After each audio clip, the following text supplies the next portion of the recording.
What happened in the House of Commons wasn't just another political debate, it was a public demonstration of two different approaches to leadership under pressure. Mark Carney dismantled Pierre Poilievre's attacks without losing control of the narrative. Melanie Joly directly confronted Donald Trump's trade threats, declaring that Canada will no longer absorb external pressure quietly. And by the end of the session, the difference between political slogans and political strategy became impossible to ignore. Poilievre opened with his standard attack. Food inflation is highest in the G7. Carney's policies are failing. Canadian families are suffering. He demanded Carney explain his terrible record.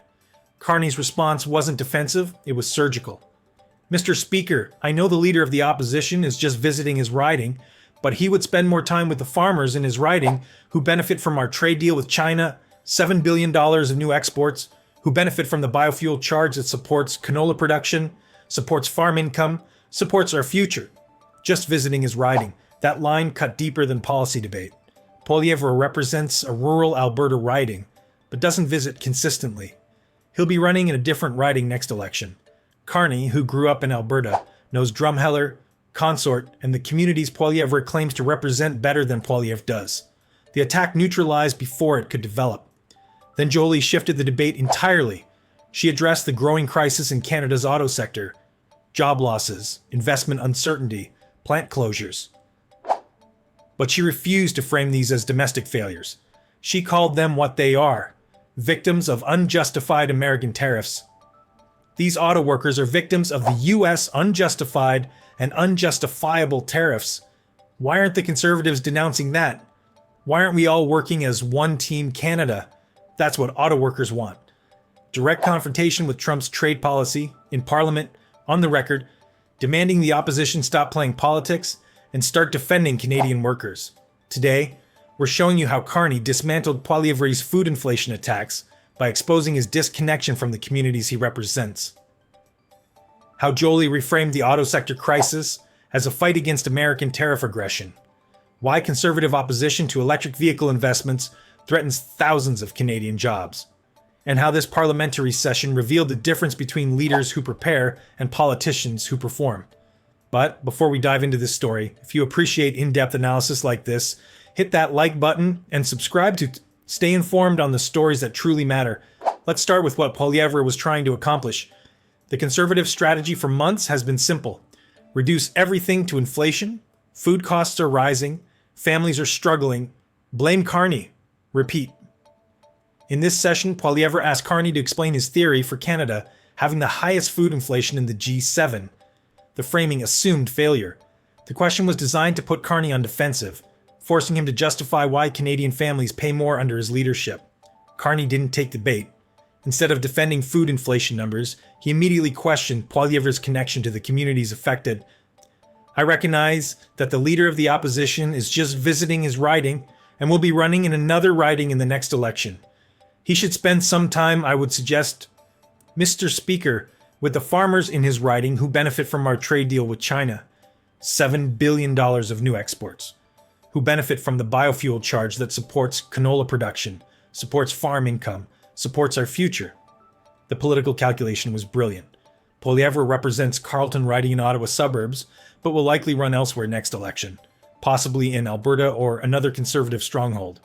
By calling this out, Carney exposed Poilievre as disconnected from the rural communities he claims to champion. More importantly, Carney shifted from defense to offense. The China trade deal unlocks $7 billion in agricultural exports. The biofuel charge supports canola producers. These aren't abstract policies. These are programs directly benefiting the farmers, Poilievre says he represents, but apparently doesn't visit. When Poilievre responded, he escalated. He challenged Carney to visit Alberta communities, Drumheller, Camrose, Consort, ask farmers there if the carbon tax on diesel and gasoline, on fertilizer and farm equipment gets passed on to consumers through higher grocery prices. This was the trap Poilievre tried to set, force Carney to either defend unpopular taxes or admit they increase costs.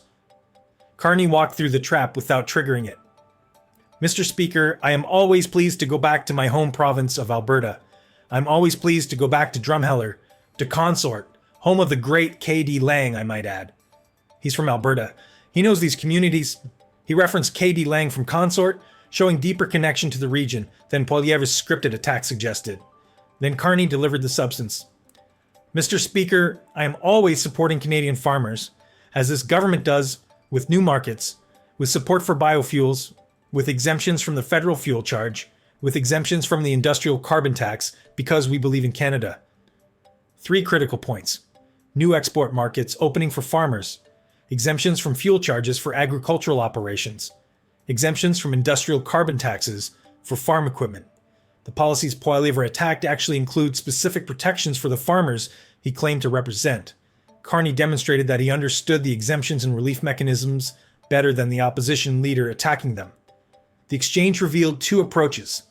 Poilievre relied on emotional framing and simplified narratives. Carney responded with detailed policy knowledge and regional familiarity. One prepared talking points, the other prepared actual governance. Here's where the session revealed deeper strategic thinking. While Poilievre focused on domestic inflation, the real economic pressure came from external source. American tariffs on Canadian auto sector. Melanie Joly, Canada's Minister of Foreign Affairs, shifted the debate to that reality. Our hearts and minds are with the auto workers, and we're there for them. Again, this morning, I was on the phone with Premier Ford and with Vic Fedeli, working on new opportunities to bring even more automotive to the country. Direct coordination with Ontario's progressive, Conservative Premier Doug Ford. This wasn't partisan positioning. This was a Team Canada response to external threat. Joly continued with the critical reframing. That being said, what we never hear from the Conservatives is the fact that these auto workers are victims of the U.S. unjustified and unjustifiable tariffs. Why aren't they denouncing that? Why aren't we all working as one Team Canada? That's what auto workers want. The economic logic was undeniable. Canadian auto plants aren't closing because of domestic policy failure. They're under pressure because Trump imposed tariffs on Canadian automotive exports to the United States. American companies are reducing Canadian production to avoid tariff costs. Jobs are being lost because of American protectionism, not Canadian governance. But Conservatives won't denounce Trump's tariffs. They won't criticize American trade aggression. They only attack Canadian government responses. That's not opposition. That's complicity with foreign economic pressure. Joly then presented the counter strategy. Canada is building new automotive capacity despite American tariffs. Windsor and St plant. 3,000 new jobs created in battery manufacturing after 10 years of planning and investment. St. Thomas electric vehicle facility. 4,000 new jobs in Conservative-held riding. These aren't theoretical projects. These are operational facilities employing Canadian workers. We were able, after 10 years of creating 3,000 new jobs at the Windsor and St plant, battery plant, which the Conservatives are against. Why being against 3,000 jobs in Windsor? And we were able also to create 4,000 jobs in St. Thomas in a Conservative riding. Why are they against it? The question exposed Conservative contradiction. They claimed to defend workers, but they opposed the electric vehicle investments creating thousands of manufacturing jobs in Ontario. They attacked government industrial policy while offering no alternative strategy for automotive sector survival. Joly's final intervention provided long-term context. My colleague is misleading this House because what she's missing in the Trillium report she's referring to is in 2016, Japanese automakers were responsible for 44% of automotive production, and at this point, it's now 77%. Canadian automotive production is becoming more dependent on Japanese manufacturers. Honda, Toyota, Nissan increased their Canadian operations from 44% to 77% of total production since 2016. That diversification away from American-owned facilities provides resilience against American tariff threats. The companies committed to Canadian production are predominantly non-American. They're Japanese, Korean, and European manufacturers who value Canadian workforce quality, customer market access, and stable regulatory environment. We will invest in those who invest in us, and we will support those who are making sure that our auto workers are at work. That's industrial policy. Support companies that demonstrate long-term commitment to Canadian manufacturing. Build battery plants. Create electric vehicle supply chains.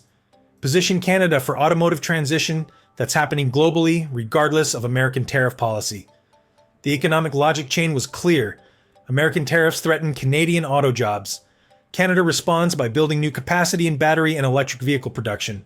Japanese and other non-American manufacturers increase Canadian production share. Canada emerges more resilient by diversifying away from American automotive dominance. Conservatives oppose these investments while claiming to defend workers. The contradiction becomes unsustainable. The consequences of this parliamentary session extend far beyond one debate. First, Carney established clear contrast with Poilievre on competence. Poilievre's attacks relied on memorized lines and emotional appeals. Carney responded with detailed policy knowledge, regional familiarity, and strategic framing. When Poilievre challenged Carney to visit Alberta communities, Carney revealed he's from Alberta, knows those communities personally, and understands the exemptions protecting farmers better than the opposition leader. That's not political theater. That's demonstrating superior command of governance. Voters watching saw a prime minister who understands policy implementation versus an opposition leader who understands talking points. Second, Joly's confrontation with Trump's tariff policy shifted the economic debate. For months, conservatives framed every economic challenge as domestic failure. Inflation, job losses, investment uncertainty, all blamed on Canadian government policy.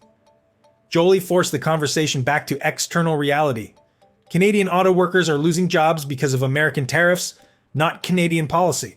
Conservatives refusing to denounce those tariffs while attacking Canadian government exposes their actual priorities.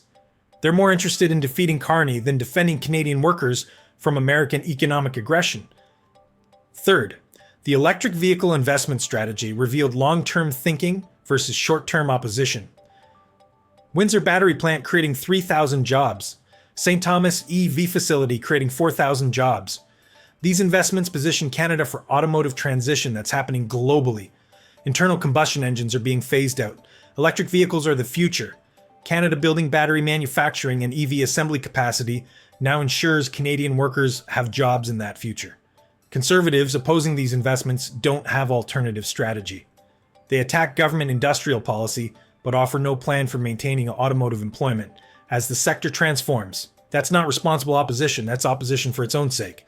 Fourth, the Japanese automaker data revealed diversification strategy working. Canada reducing dependence on American-owned automotive facilities. Japanese manufacturers increasing from 44% to 77% of Canadian production. Those companies committed to Canadian operations despite American tariff threats. They value Canadian workforce, stable government, and CUSMA market access. Trump's tariffs push Canada to diversify automotive partnerships. Canada is doing exactly that. The result is more resilient manufacturing sector less vulnerable to American political decisions. Fifth, the session demonstrated how Canada is handling dual pressure. Domestic opposition attacks every policy. External American pressure threatens trade relationships. Carney and Joly showed how to respond. Counter domestic attacks with detailed policy knowledge and regional credibility. Confront external pressure by naming it directly and building alternative relationships. Don't accept the framing that everything is domestic failure. Identify where external aggression creates problems and build resilience against it. This approach requires more preparation than simple opposition talking points. It requires deeper understanding of policy implementation, regional variations, and global dynamics, but it produces governance that survives pressure instead of collapsing under it. The human cost matters too. Auto workers facing job uncertainty, farmers dealing with inflation, families struggling with rising costs. These are real people with real problems. Carney's government is addressing them through trade diversification, industrial investment, and the targeted exemptions. Poilievre is addressing them through political theater. One approach builds long-term resilience. The other offers short-term emotional satisfaction with no actual solutions. The endgame revealed in this parliamentary session is about more than one debate. It's about two fundamentally different approaches to governance. The opposition believes leadership is performance. Deliver memorable lines, create viral moments, generate emotional responses, repeat simple narratives until they become accepted reality regardless of accuracy. The government believes leadership is preparation. Understand policy implementation details, coordinate with provincial leaders across party lines, build long-term industrial capacity, confront external pressure directly while building alternatives. That difference matters because Canada faces sustained pressure from multiple directions. American tariffs threatening trade relationships. Domestic inflation creating economic anxiety. Global automotive transition requiring massive industrial adaptation. Provincial tensions over resource policy and federal jurisdiction. This environment doesn't reward political theater. It rewards strategic thinking, institutional strength, and the ability to manage complexity. Carney demonstrated that capacity throughout this session. He didn't just deflect Poilievre's attacks. He systematically dismantled them by showing deeper knowledge of the communities, policies, and exemptions than the opposition leader possessed. He didn't avoid difficult questions. He reframed them to reveal the actual challenges and his government's responses. Joly demonstrated complementary capacity. She refused to accept framing that blamed Canadian policy for problems created by American tariffs. She directly confronted Trump's trade aggression. She presented concrete investments creating thousands of jobs. She provided long-term context showing Canadian automotive sector diversifying successfully. Together, their performances sent clear message to multiple audiences. To Canadian workers, the message was, we see the external pressure you're facing and we're building resilience against it. To American administration, the message was, we will not quietly absorb your tariff aggression, we will name it and work around it. To provincial leaders across party lines, the message was, we will coordinate with you regardless of partisan differences, because national interest requires it. To opposition, the message was, if you only offer attacks without solutions, voters will eventually notice. To international partners, the message was, Canada is a reliable ally, building stable relationships for long-term cooperation. The automotive investment strategy exemplifies this approach. Windsor battery plant and the St. Thomas EV facility aren't quick fixes for current job losses. They're 10-year projects positioning Canada for the automotive future. Japanese manufacturers increasing Canadian production from 44% to 77% isn't accidental. It's strategic diversification away from American automotive dominance that could weaponize that dependence. The China trade deal unlocking $7 billion in agricultural exports isn't surrender to Beijing. It's reducing Canadian economic dependence on American markets, so Canada has leverage when negotiating with Washington. Every policy connects to larger strategy, reduce vulnerability to any single partner, build multiple stable relationships, invest in long-term capacity even when short-term costs create political challenges, coordinate across provincial and partisan lines when national interests require it. This is governance that survives pressure. It's not flashy. It doesn't produce viral moments as reliably as Poilievre's attacks, but it builds resilience that protects Canadian workers when external threats materialize. The parliamentary session revealed which approach voters are choosing. Carney's approval ratings rose after confronting Trump at Davos. Joly's direct challenge to American tariffs in Parliament reinforces that Canadians want leaders who defend national interests, not leaders who perform partisan theater. Poilievre's attacks landed with opposition base, but failed to expand support because they don't address the actual problems Canadians face. You can't solve American tariff pressure with domestic political attacks. You can't build automotive resilience by opposing electric vehicle investments. You can't support farmers by ignoring the trade deals and exemptions that actually help them. The end game is clear. Canada is building governance capacity that survives in an era of great power pressure, trade weaponization, and global industrial transition. That requires preparation over performance, strategy over slogans, and long-term thinking over short-term political advantage. Today's parliamentary session showed voters the difference. Carney and Joly demonstrated leadership under pressure. Poilievre demonstrated opposition for its own sake. And increasingly, Canadians can tell which approach actually defends their interests. For clear, fact-driven analysis of how Canada responds to pressure, builds resilience, and defends sovereignty in an unstable world, subscribe to the Canada Lens. The leaders who prepare are the leaders who prevail.